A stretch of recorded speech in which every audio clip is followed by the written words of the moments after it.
मैं आपसे पूछ रही थी कि इस्लामिक कंट्रीज में क्या क्या बात है जो इतने ज्यादा फेमस हैं और इतने ज्यादा इनको पसंद किया जाता है या बुलाया जाता है। अगर बाकी कंट्रीज समझ रही हैं और स्पेशली अगर इस्लामिक कंट्रीज बुला के अवार्ड्स दे रही हैं या बात कर रही हैं, तो ऑब्वियसली उनको नजर आ रहा है कि आपके करेक्ट। प्राइम मिनिस्टर काम कर रहे हैं।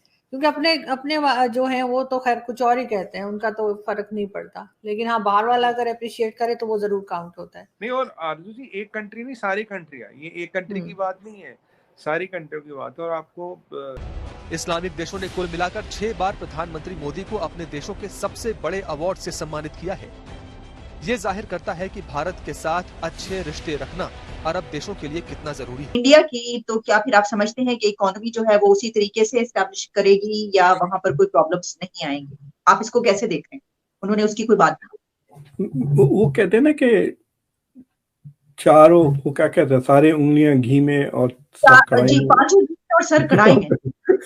इंडिया के लिए 2023 is going to be like that. It is going to be a bonanza year and expectations हैं कि इंडिया इज अबाउट 3.5 ट्रिलियन की इकोनॉमी है। आइंदा 15-20 साल में it could hit 30 trillion economy, 10 गुना ज्यादा तेजी से बढ़ेगी। सो दिस इज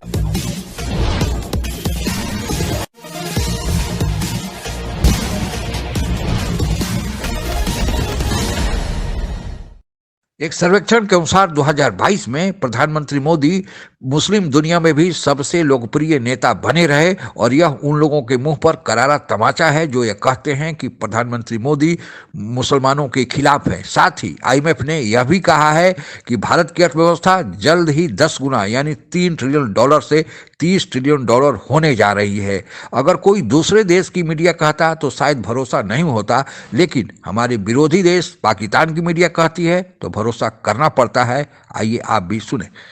वही मैं आपसे पूछ रही थी कि इस्लामिक कंट्रीज में क्या क्या बात है जो इतने ज्यादा फेमस हैं और इतने ज्यादा इनको पसंद किया जाता है या बुलाया जाता है आपके प्राइम मिनिस्टर। मैं बताता हूँ, देखिए दो चीजें, मतलब डायरेक्ट बोलूंगा आपको। इसला जो कंट्री है, देखो जो एजेंडा चलाने वाले एजेंट है वो तो कोई एजेंडा चलाते हैं, उन्हें पता है। बट जो कंट्री की गवर्नमेंट होती है उसके पास कई सारा चीजों से इंफॉर्मेशन आती है। जब वो इंफॉर्मेशन देते हैं, अगर नरेंद्र मोदी जी इस्लाम के अगेंस्ट हो, मुसलमानों के अगेंस्ट हो, क्या उन्हें बुला के वहां सबसे बड़े पब्लिक इनाम देंगे? कहते हैं आ बैल मुझे मार क्यों करेंगे? हाँ, एक डिप्लोमेटिक रिलेशन रखेंगे, अवार्ड नहीं देंगे ना। अगर बाकी कंट्रीज समझ रही हैं और स्पेशली अगर इस्लामिक कंट्रीज बुला के अवार्ड्स दे रही हैं या बात कर रही हैं, तो ऑब्वियसली उनको नजर आ रहा है कि आपके प्राइम मिनिस्टर काम कर रहे हैं।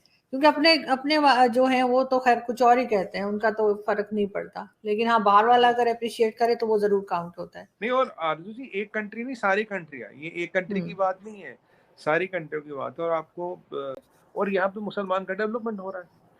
ये सच बताऊं, यहाँ पे जो मुसलमान का डेवलपमेंट हो रहा है, मुसलमान मेन स्ट्रीम में आ रहा है।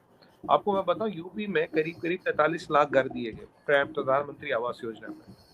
आरजू जी यूपी में मुसलमान होगा 15-20% के आसपास। आपको पता है करीब 30 से 35% घर मुसलमानों के दिए गए, राइट। अब उसके घर में सिलेंडर आ रहा, अब उसके घर में नल आ रहा, उसके घर में टॉयलेट आ रहा। 1,38,00,000 स्कूल रिपेयर किए गए, 4.5 लाख सरकारी नौकरियां दी गई। मैं आपको कुछ डाटा बता रहा हूँ, मतलब इतने।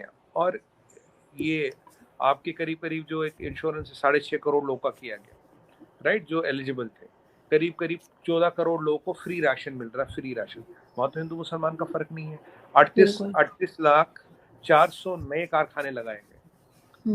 तो ये जो चीजें आती है इंडिया की तो क्या फिर आप समझते हैं कि इकोनॉमी जो है वो उसी तरीके से एस्टैब्लिश करेगी या वहां पर कोई प्रॉब्लम्स नहीं आएंगी? आप इसको कैसे देख रहे हैं?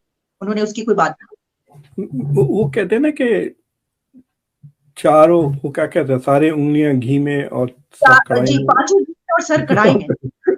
इंडिया के लिए 2023 is going to be like that. It is going to be a bonanza year and if India के लिए 3-4 चैलेंजेस है। If they manage those challenges then it's going to be a terrific year. एक India की global stage पे एक नुमाइश होगी India की, जो G20, जो हम कहते हैं ना G20 उसकी जो समिट है नवंबर। एक्सपेक्टेशंस हैं कि इंडिया इज अबाउट 3.5 ट्रिलियन की इकोनॉमी है। आइंदा 15-20 साल में it could hit 30 trillion economy, 10 गुना ज्यादा तेजी से बढ़ेगी।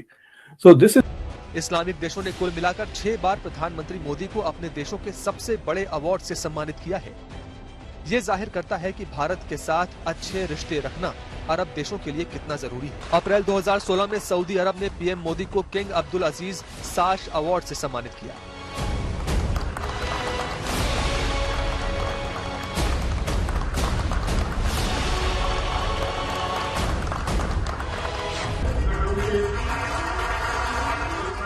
अफगानिस्तान ने जून 2016 में पीएम मोदी को अमीर अमानुल्लाह खान अवार्ड से नवाजा।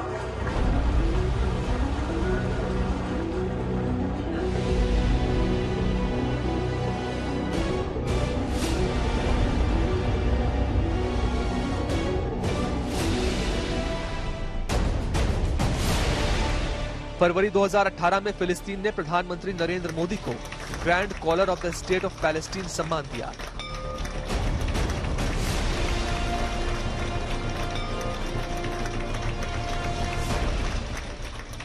ये भारत की विदेश नीति ही है कि भारत ने अगर फिलिस्तीन के साथ कूटनीतिक संबंध रखे तो इजराइल के साथ भी।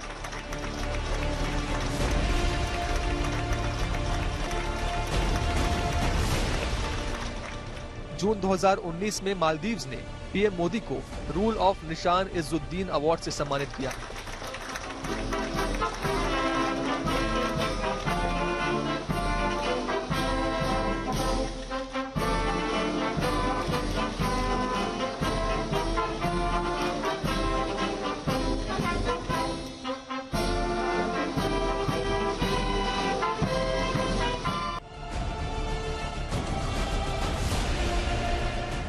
भारत और इस्लामिक देशों ने मोदी के कार्यकाल में कूटनीतिक, व्यापारिक और निजी रिश्तों में मजबूती देखी। एक जियोपॉलिटिकल चीज भी हो रही है, विच मीन्स कि एक कॉन्सेप्ट आया है आलिया जी, जिसको कहते हैं friend shoring.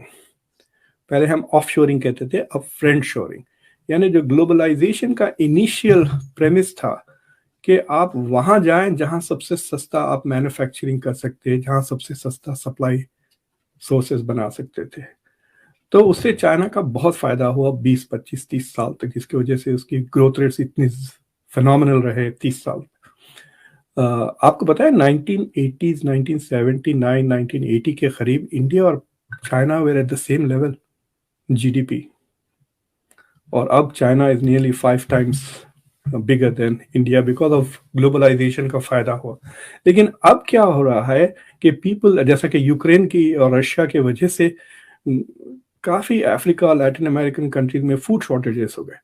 So what people are trying to do is कि they are trying to restructure उनके सप्लाई चेन्स उन लोगों की तरफ जिनके पास को ट्रस्ट कर सकते हैं, एक वो करीब हो, नेबर हो, फ्रेंडली हो। सो फ्रेंड शोरिंग कर रहे हैं, अगर थोड़ी महंगी भी मिल जाए कोई बात नहीं, I will buy it for my friend.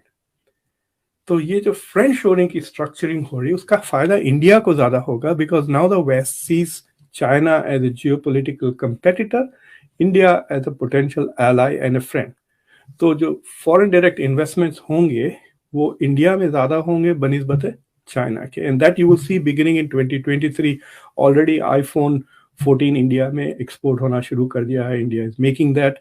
जो यूएस की ट्रेजरी सेक्रेटरी थी येलन, वो नवंबर में इंडिया गई थी, and there she also announced कि इंडिया में एनवायरमेंटल एनर्जी में, ग्रीन एनर्जी में the US is going to invest some, अभी तो स्मॉल इन्वेस्टमेंट है $500 million का, but it is going to become a bigger and bigger target for foreign direct investment. प्रधानमंत्री मोदी की शिकायत करते करते कुछ लोग इतनी दूर तक चले जाते हैं कि अपने देश की शिकायत करने शुरू कर देते हैं। जब मुस्लिम दुनिया में प्रधानमंत्री मोदी की इमेज में बढ़ोतरी हुई है और 2022 में एक सर्वेक्षण में जब यह तथ्य सामने आया है, तो भारत में बैठे कुछ लोग मोदी विरोधी हैं, देश विरोधी हैं, उनको यह बात हजम नहीं होती है। आखिर कारण क्या है कि मुस्लिम दुनिया के देश प्रधानमंत्री मोदी को इतनी इज्जत देते हैं, इतना अवार्ड और सम्मान देते हैं? दरअसल कारण यह है कि अब मुस्लिम दुनिया में जो धनी देश हैं उनकी अर्थव्यवस्था मुख्यतः तेल और गैस पर आधारित प्रभावित है, लेकिन तेल और गैस के भंडार सीमित है।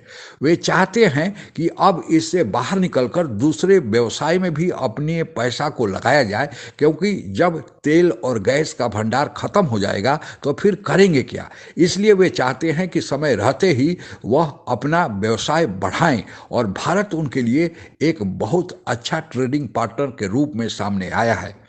भारत जो आज की तारीख में यूएई और सऊदी अरबिया का क्रमशः तीसरा और चौथा बड़ा ट्रेडिंग पार्टनर बन गया है और इससे दूसरे मुस्लिम दुनिया का भरोसा भारत के प्रति बढ़ा है। साथ ही भारत की अर्थव्यवस्था के बारे में जो international monetary fund, world bank, IDB, Morgan Stanley इत्यादि जितने भी विश्व स्तर की आर्थिक संस्थाएं हैं, उन्होंने एक स्वर से यह कहना शुरू कर दिया है कि इस महामारी से उबरने के बाद जहां दूसरे देश की अर्थव्यवस्थाएं मंदी का शिकार है और विश्व की सबसे बड़ी अर्थव्यवस्था अमेरिका और दूसरे नंबर का चीन की सबसे बड़ी विशेषता यह है कि वह सप्लाई चेन मैनेजमेंट का एक भाग है, लेकिन चीन में अब भी महामारी का प्रकोप जारी है। चीन की जो दवा बनी थी वह अब भी बिना काम का साबित हो रही है। इसलिए चीन से और महामारी में जो चीन का रवैया रहा, रूस यूक्रेन युद्ध में जो चीन का बर्ताव रहा है, उससे दुनिया का भरोसा चीन से हटा है और चीन के विकल्प के रूप में भारत की ओर देखा जा रहा है। भारत ने जो चीन को सीमा पर जो मुंह करारा जवाब दिया है, उससे भी अब लोगों को लगने लगा है कि भारत ही एक ऐसा देश है जो चीन का मुकाबला कर सकता है। और रूस यूक्रेन युद्ध हो या फिर इजराइल फिलिस्तीन युद्ध हो या अन्य मामले हो, भारत की जो तटस्थता की भूमिका रही है और हमेशा से सत्य का पक्ष लेने की जो भारत की कूटनीति रही है, उससे अब दुनिया को लगता है कि भारत अब विश्व का नेतृत्व करने की क्षमता रखता है। और यही कारण है कि हमारे विदेश मंत्री एस जयशंकर कहते हैं कि दुनिया का सबसे बड़ा आबादी जो भारत तुरंत बन जाएगा, इतने बड़े देश को और जो हमेशा से विश्व बंधुत्व और दूसरे की भलाई के लिए लगा रहता है, उसको उपेक्षा करके अब यूनाइटेड नेशन नहीं चल सकता और भारत को अब यूनाइटेड नेशन सिक्योरिटी काउंसिल में वीटो पावर के साथ जगह दिया जाना चाहिए। देर ही हो या भारत का जो उसका दावेदारी है वह मिलेगी ही। आज के लिए बस इतना ही। जय हिंद। आप अगर हमसे जुड़ा रहना चाहते हैं तो कृपया मेरे चैनल को सब्सक्राइब करें तथा बेल आइकन भी दबा दें ताकि नई वीडियो की जानकारी तुरंत आप तक पहुंच जाए। धन्यवाद। जय हिंद।